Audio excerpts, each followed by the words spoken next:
दोस्तों, किसी ने क्या खूब कहा है, जिसके पास सेहत है उसके पास उम्मीद है, और जिसके पास उम्मीद है उसके पास सब कुछ है। दोस्तों, ये कहानी लिखी है प्रदीप जी ने। मैं कभी हार नहीं सकती।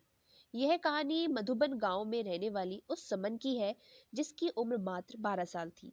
वो कभी स्कूल नहीं गई, फिर भी वो कुछ ऐसा करने का सपना देखती थी जिससे वो पूरी दुनिया में मशहूर हो जाए। सुमन के गांव वाले हमेशा उसे पगली कहते थे क्योंकि वो कभी स्कूल नहीं गई, फिर भी वो जिंदगी में कुछ बड़ा करने का सपना देखती थी। गांव वाले सुमन के पिताजी से इस बात को लेकर के दबाव बनाते थे कि सुमन पढ़ी लिखी नहीं है, इसलिए जल्द से जल्द इसकी शादी कर दो, वरना आगे चलकर बहुत मुश्किल होगी। सुमन के पिताजी गांव वालों की बात से पूरी तरह सहमत थे, पर सुमन सहमत नहीं थी। उसे तो शादी नहीं बल्कि पूरी दुनिया में नाम कमाना था।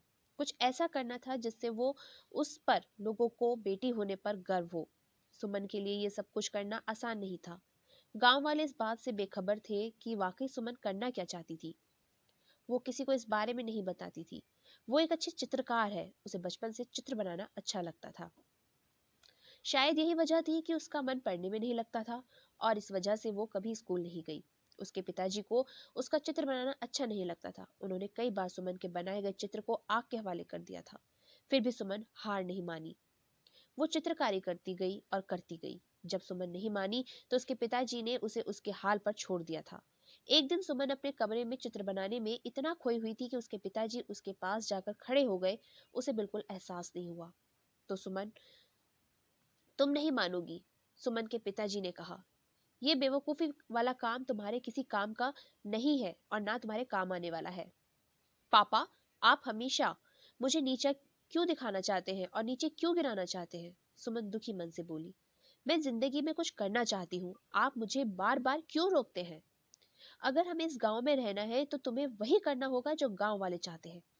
कभी नहीं, मैं जो चाहती हूँ मैं वही करूंगी, चाहे जो हो जाए। सुमन दृढ़ संकल्प से बोली। मुझे हारना किसी के लिए इतना आसान नहीं है। तुम ये नहीं चाहती ना कि मैं तुम्हारे सारे सपनों को जलाकर राख कर दूं?